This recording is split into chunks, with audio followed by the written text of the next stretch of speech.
سلام، چطوری؟ حالت خوبه؟ بچه‌ها بریم تعبیر فال امروزمون ببینیم که چیا رو داره نشون میده. خانمی که داره میاد سمتت ممکنه حرف میم داشته باشه توی اسمش، ممکنه حرف ر داشته باشه، ممکنه حرف ب داشته باشه توی اسمش و اومدن این شخص رو فال داره برات روشن نشون میده و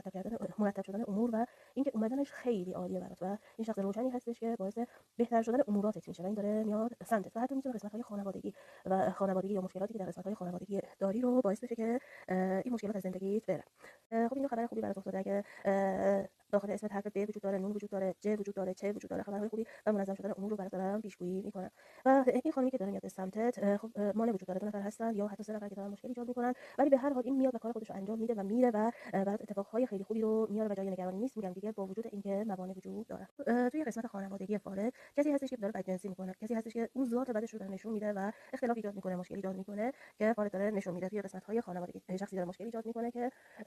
و ذات بدش رو داره نشون میده و ولی این موضوع حل میشه و موضوع حل شدنش رو داره نشون میده. خب اگه خودت خانم هستی داره نشون میده که داری برای خانوادت کاری میکنی یا داری برای بهتر شدن امور خانوادگی یا بدجنسی هایی که داخل خانوادت میشه رو اقدام ها و کارهایی از سمت تو هستش که اینها رو حل میکنه و اگه خودت خانم نیستی یک خانمی داره میاد این مسائل رو برای تو حل کنه که برای پیشگویی داره میشه. داره شخصی رو که حرف ب داره توی اسمش، حرف ج داره توی اسمش، نشون میده ر داره توی اسمش، می میتونه داشته باشه، ف میتونه داشته باشه توی اسمش که روی 5 وعده اتفاقات خوبی برای این شخص یا از سمت این شخص برای تو هست و میتونه یه خبر خوب باشه یا خبر خالی، خبر مالی باشه که روی 5 وعده بهت میرسه و از خبر 5 وعده و برای این حروفاتی که گفتم میتونه 5 وعده اتفاقات خوبی باشه. 5 میتونه شماره یا عدد یا وعده یا پول هم باشه. خب اینجا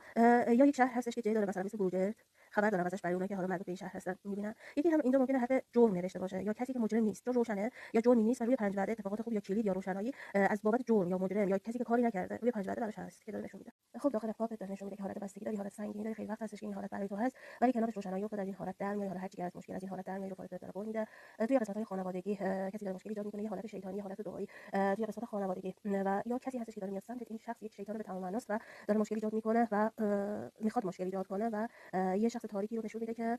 داره میاد سمتت و هدفی داره و ذهنش بسته هست، مسدود فکرش و محدود فکرش و داره مشکل ایجاد میکنه، یه حالت سنگینی. اگه این حالت براتون اتفاق افتاد حواستون باشه که بعدش اتفاقات خوب اگه داخل اسم حرف سین داری و ممکن هستش که میم هم داشته باشی، الف هم داشته باشی، یه حالت انتظار برات افتاده که دارن نتیجه روشن میبینن برات. نشون میده که کیسه پولی رو داری خالی می‌کنی یا از پس‌انداز داری خرج می‌کنی که این خرج کردن رو دارن برای تو خیلی خوب می‌بینن. حالا برای سرمایه‌گذاری هست، برای هر چی که هست اتفاقات خیلی خوبی باهاش هستش که یه پرنده توپل می‌بینی برات افتاده، یعنی اینکه اتفاقات خوبی که از خرج کردن پولی برات به دستت میاد. خب دوباره اینجا داره نشون میده که یک سرمایه داره به دستت میرسه یا یک کیسه پول یا یک پس‌انداز داره به دستت میرسه، یک پیشنهاد، یک شروع، یک شخص جدید، یه موضوع مالی جدیدی رو داره برات پیش‌بینی می‌کنه که باعث پر شدن پس‌انداز یا کیسه پولت خواهد شد که برات پیش‌بینی میشه. خب از راه دور از راه خیلی دور برات دارم خبری میگیرم یا کسی رو میبینم که منتظر هست و